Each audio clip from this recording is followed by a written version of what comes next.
Welcome to Rekha's linguistic lounge. പ്രിയ വിദ്യാർത്ഥികളെ, എല്ലാവർക്കും എൻ്റെ ആദ്യ വീഡിയോയിലേക്ക് സ്വാഗതം. 9ാം ക്ലാസ്സിലെ പുതിയ പാഠപുസ്തകത്തിലെ 1ാമത്തെ യൂണിറ്റിലെ ഹാഫ് എ ഡേ എന്ന ഷോർട്ട് സ്റ്റോറി നമുക്ക് പരിചയപ്പെടാം. യൂണിറ്റിൻ്റെ പേര് അവേഴ്സ് ആൻഡ് ഇയേഴ്സ്. ഓരോരോ കാലങ്ങളെക്കുറിച്ച് അല്ലെങ്കിൽ സമയത്തെക്കുറിച്ചാണ് ഇതിൽ പ്രതിപാദിച്ചിരിക്കുന്നത്. The themes of this story include the passage of time, the journey of life and the nature of human experience. യൂണിറ്റിൻ്റെ തുടക്കത്തിൽ കൊടുത്തിട്ടുള്ള T.S. എലിയറ്റിൻ്റെ വരികൾ നമുക്ക് പരിചയപ്പെടാം. Time present and time past are both perhaps present in time future. ഇത് T.S. എലിയറ്റിൻ്റെ burned Norton എന്ന കവിതയിലെ വരികളാണ്. Here, Eliot suggests that the present and past are interconnected and influence the future. This implies that our experiences and memories in the past and our current actions in the present shape our future. അതായത് പാസ്റ്റും പ്രസൻറ്റും തമ്മിൽ ഇൻ്റർ connected ആണ് എന്നാണ് കവി പറയുന്നത്. അത് നമ്മുടെ ഫ്യൂച്ചറിനെ ഒരുപാട് സ്വാധീനിക്കുന്നുണ്ട് എന്നും പറയുന്നു. Third line, and time future contained in time past. This line further explores the cyclical nature of time, proposing that the future is in some way embedded in the past. അതായത് ഫ്യൂച്ചറിൽ സംഭവിക്കാൻ പോകുന്ന കാര്യങ്ങൾ പ്രീ ഡിറ്റർമൈൻഡ് ആണ്. കഴിഞ്ഞ കാലത്ത് സംഭവിച്ചിട്ടുള്ള കാര്യങ്ങൾ ഭാവിയിൽ ഒരുപാട് സ്വാധീനം ചെലുത്തുന്നുണ്ട്. ഈ വരികളിലൂടെ എലിയട്ട് പറയുന്നത് സമയം, അതായത് ഭൂതം, വർത്തമാനം, ഭാവി എന്നത് പരസ്പരം ബന്ധപ്പെട്ട് കിടക്കുന്നു എന്നാണ്. Now let's have a look into the lines written by Khalil Gibran. He's an Arab-American poet and philosopher. These are the lines. Yesterday is but today's memory, and tomorrow is today's dream. Khaleel ജിബ്രാനും ഇവിടെ സമയത്തിൻ്റെ പ്രത്യേകതകളെക്കുറിച്ചാണ് പറയുന്നത്. നമ്മുടെ ജീവിതത്തിൽ നടക്കുന്ന കാര്യങ്ങൾ past, present, future എന്നിവയുമായി അന്യോന്യം ബന്ധപ്പെട്ടിരിക്കുന്നു. How does Gibran relate yesterday to the present? This means that what we call yesterday is essentially just the memories we hold today. നമ്മുടെ മനസ്സിലുള്ള ഓർമ്മകൾ എല്ലാം ഇന്നലകളിൽ ഉണ്ടായതാണ്. അതായത് പാസ്റ്റും പ്രസൻറ്റും ഇൻ്റർ കണക്റ്റഡ് ആണ് എന്നാണ് കവി പറയുന്നത്.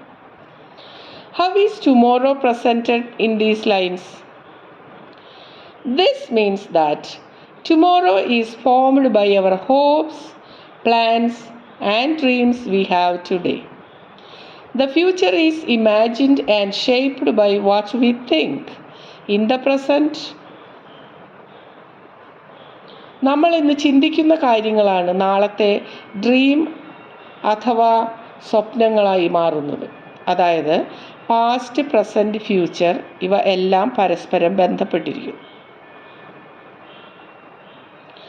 What do these lines suggest about the passage of time? These lines highlight the relationship between the past, present and future. Here, Gibran is emphasizing that the passage of time is continuous and interconnected. Past, present, future എന്നത് വേറിട്ട് നിൽക്കുന്ന കാര്യങ്ങളല്ല, past പ്രസൻറ്റുമായും present ഫ്യൂച്ചറുമായും connect ചെയ്യപ്പെട്ടിരിക്കുന്നു. The past influences our present through memories and the present shapes our future through our dreams and aspirations. Now let's see what's given in Let's Read and Reflect. Time moves on constantly, shaping our past, present and future. Memories are like threads woven into the fabric of our lives in moments of joy and sorrow. Do you agree? This statement reflects the idea that time is continuous and it influences our lives in many ways. സമയം അനവരതം മുന്നോട്ട് പോയിക്കൊണ്ടിരിക്കുമ്പോൾ നമുക്ക് കിട്ടിയ അനുഭവങ്ങൾ പാസ്റ്റായി പരിണമിക്കുന്നു. സമയം നീങ്ങുമ്പോൾ അത് നമ്മുടെ അനുഭവങ്ങളിലൂടെ നമ്മുടെ പാസ്റ്റിനെ രൂപപ്പെടുത്തുന്നു. നിലവിലുള്ള സംഭവങ്ങളാൽ പ്രസൻറ്റിനെ സ്വാധീനിക്കുന്നു. ഈ അനുഭവങ്ങളുടെ ഫലങ്ങളിലൂടെ ഭാവിയെയും സ്വാധീനിക്കുന്നു. Memories are compared to threads. ഇവിടെ ഓർമ്മകളെ നൂലുകളുമായി താരതമ്യം ചെയ്യുന്നു. മെമ്മറീസ് അവ സുഖമായാലും ദുഃഖമായാലും നമ്മുടെ ജീവിതത്തിൻ്റെ സമ്പൂർണ്ണ രൂപത്തിനും അടിത്തറയ്ക്കും നിർണായകമാണെന്ന് സൂചിപ്പിക്കുന്നു. നൂലുകൾ വസ്ത്രത്തിൻ്റെ ഘടനയിലുടനീളം ആവശ്യമാണ് എന്നതുപോലെ ഓർമ്മകളും നമ്മുടെ വ്യക്തിഗത ചരിത്രത്തിനും ഐഡൻറ്റിറ്റിക്കും ആവശ്യമാണ്. Now let's get familiar with Naguib Mahfouz, the author of Half a Day. നമുക്ക് ഈ കഥയുടെ ഓഥർ നാഗിബ് മെഹഫൂസിനെ പരിചയപ്പെടാം. അദ്ദേഹം 1911 ഈജിപ്തിലെ കെയ്റോ എന്ന സ്ഥലത്താണ് ജനിച്ചത്. 1934 കെയ്റോ യൂണിവേഴ്സിറ്റിയിൽ നിന്നും ഫിലോസഫിയിൽ ബിരുദമെടുത്തു. അതിനുശേഷം ഈജിപ്ഷ്യൻ സിവിൽ സർവീസിൽ സേവനമനുഷ്ഠിച്ചു. അറബി സാഹിത്യത്തിലെ വളരെ പ്രശസ്തമായ എഴുത്തുകാരിൽ ഒരാളാണ് ഇദ്ദേഹം. ഇംഗ്ലീഷ് സാഹിത്യത്തിൽ നോബൽ പ്രൈസിന് അർഹമായ ആദ്യത്തെ ഈജിപ്ഷ്യനും ആദ്യത്തെ അറബ് റൈറ്ററുമാണ് ഇദ്ദേഹം. 35 novels, 350 short stories, 26 screen plays ഇവ എഴുതിയിട്ടുണ്ട്. The Cairo trilogy, children of Gebelawi എന്നിവ അദ്ദേഹത്തിൻ്റെ പ്രശസ്ത കൃതികളാണ്. അദ്ദേഹത്തിൻ്റെ ഒരുപാട് കൃതികൾ ഫിലിംസ് ആക്കിയിട്ടുണ്ട്. 2006 ഓഗസ്റ്റ് 30 അദ്ദേഹത്തിൻ്റെ കർമ്മനിരതമായ ജീവിതം അവസാനിച്ചു. Now let's read the short story Half a Day by Naguib Mahfouz, which is portraying a man's journey of life and the changes that take place in his surroundings and society. ഈ കഥയിലൂടെ ഒരു മനുഷ്യൻ്റെ ജീവിതയാത്രയും അദ്ദേഹത്തിൻ്റെ ചുറ്റുപാടിലും സമൂഹത്തിലുമൊക്കെ ഉണ്ടാകുന്ന മാറ്റങ്ങളെ പറ്റിയുമൊക്കെയാണ് ചിത്രീകരിക്കുന്നത്. Let us read the story. I proceeded alongside my father, clutching his right hand, running to keep up with his long strides. ഞാൻ എൻ്റെ അച്ഛൻ്റെ വലത്തെ കൈ പിടിച്ച് മുന്നോട്ട് നടക്കുകയാണ്. അദ്ദേഹം വളരെ വേഗത്തിൽ നടക്കുന്നത് കൊണ്ട് എനിക്ക് അദ്ദേഹത്തിൻ്റെ ഒപ്പം എത്താനായിട്ട് ഓടേണ്ടി വന്നിരുന്നു. All my clothes were new, the black shoes, the green school uniform and the red tarbouche. കുട്ടിയുടെ കയ്യിലുള്ള വസ്തുക്കളെല്ലാം പുതിയതായിരുന്നു, വസ്ത്രങ്ങളും ഷൂവും തൊപ്പിയും എല്ലാം. പക്ഷേ my delight in my new clothes, however, was mixed, for this was no feast day but the day on which I was to be cast into school for the first time. എന്നെ ആദ്യമായിട്ട് സ്കൂളിൽ കൊണ്ടുവിടുന്ന ഒരു ദിവസമായിരുന്നത് കൊണ്ട് എനിക്ക് എന്തൊക്കെ പുതിയ വസ്തുക്കൾ കിട്ടിയിട്ടും എൻ്റെ മനസ്സ് സന്തോഷം ഉള്ളതായിട്ട് വയ്ക്കുവാനായിട്ട് എനിക്ക് സാധിച്ചില്ല. My mother stood at the window watching us. I would turn toward her from time to time, appealing for help.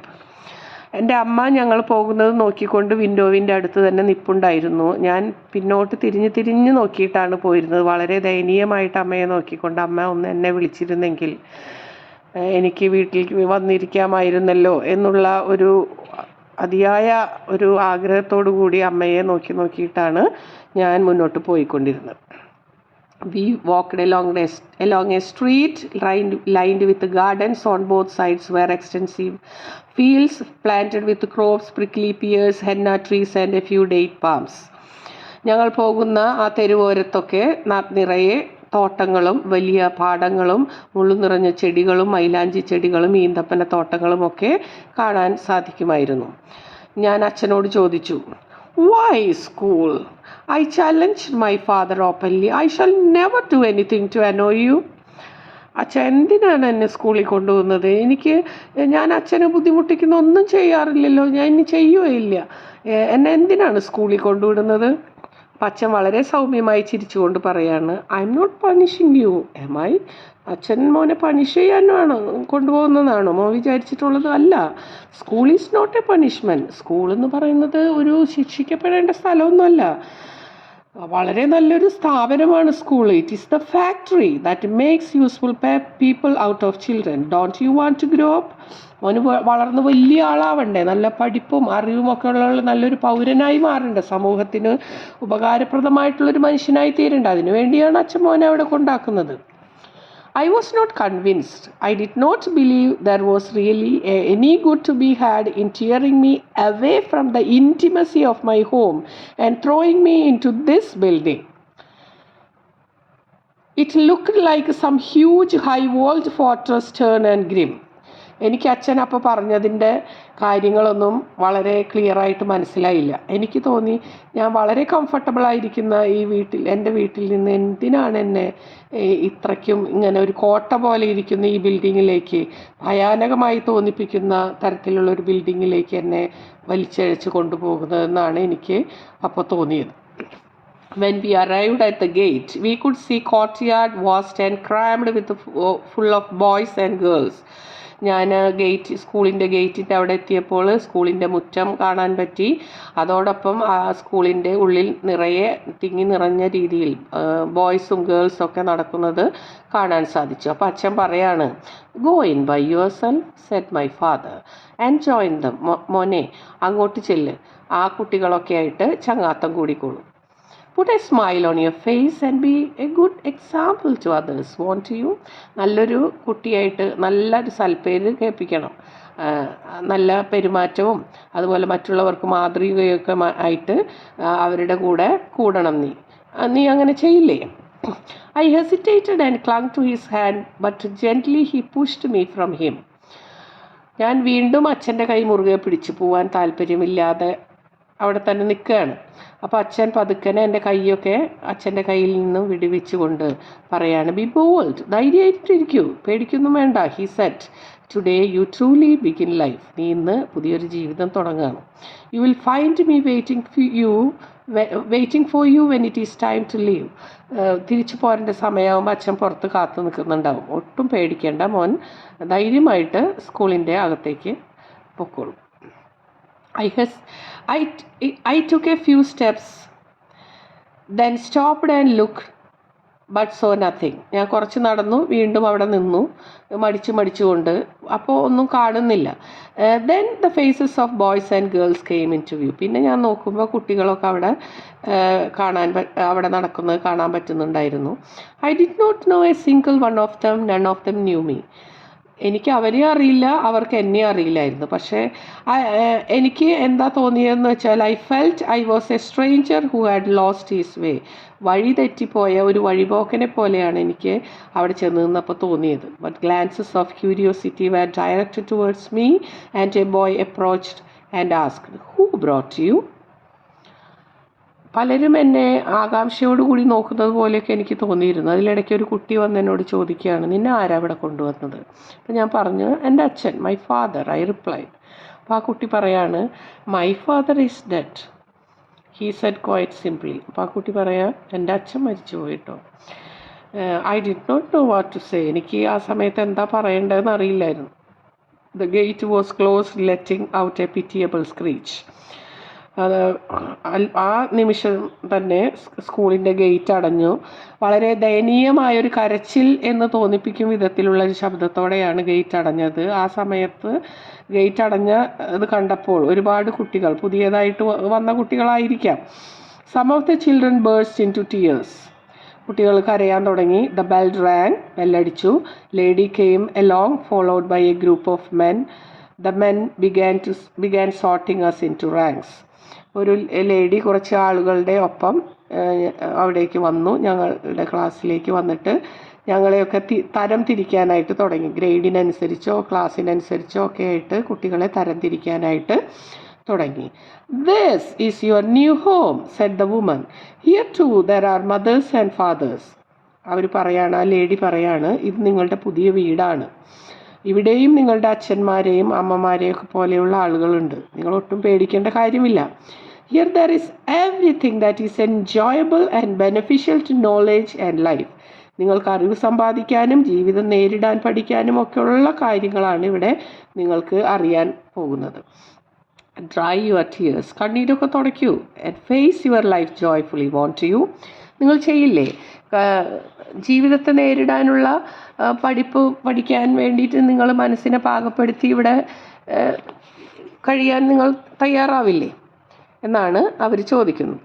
We submitted to the facts and the submission brought a sort of contentment.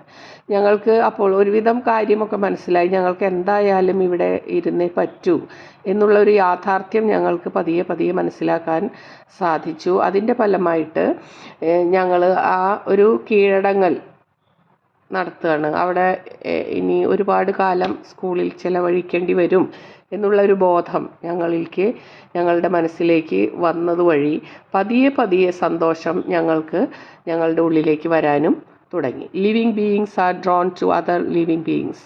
ഒരേ തരത്തിലുള്ള ജീവജാലങ്ങൾ അന്യോന്യം ആകർഷിക്കപ്പെടുമല്ലോ.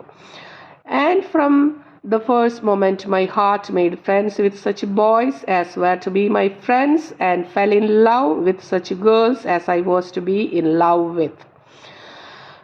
അങ്ങനെ ആദ്യമായിട്ട് എൻ്റെ തരാതരത്തിലുള്ള ആൺകുട്ടികളും പെൺകുട്ടികളുമായിട്ടൊക്കെ ഞാൻ സൗഹൃദത്തിലാകാൻ തുടങ്ങി. അതുവഴി എനിക്ക് വളരെ സന്തോഷവും ലഭിക്കാൻ തുടങ്ങി. then it seemed to me my misgivings had no basis.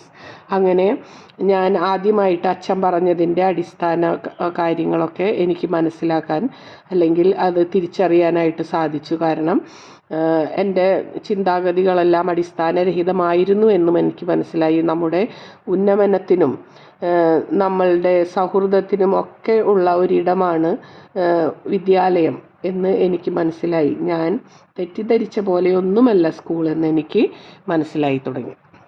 ഇതുവരെയാണ് ഇന്നത്തെ വീഡിയോയിലുള്ളത്. അടുത്ത വീഡിയോയിൽ ഈ സ്റ്റോറിയുടെ സെക്കൻഡ് പാർട്ട് വരുന്നതായിരിക്കും. ഈ വീഡിയോ ഇഷ്ടപ്പെട്ടാൽ എല്ലാവരും സബ്സ്ക്രൈബും ഷെയറും ഒക്കെ ചെയ്യുമല്ലോ. Thank you so much.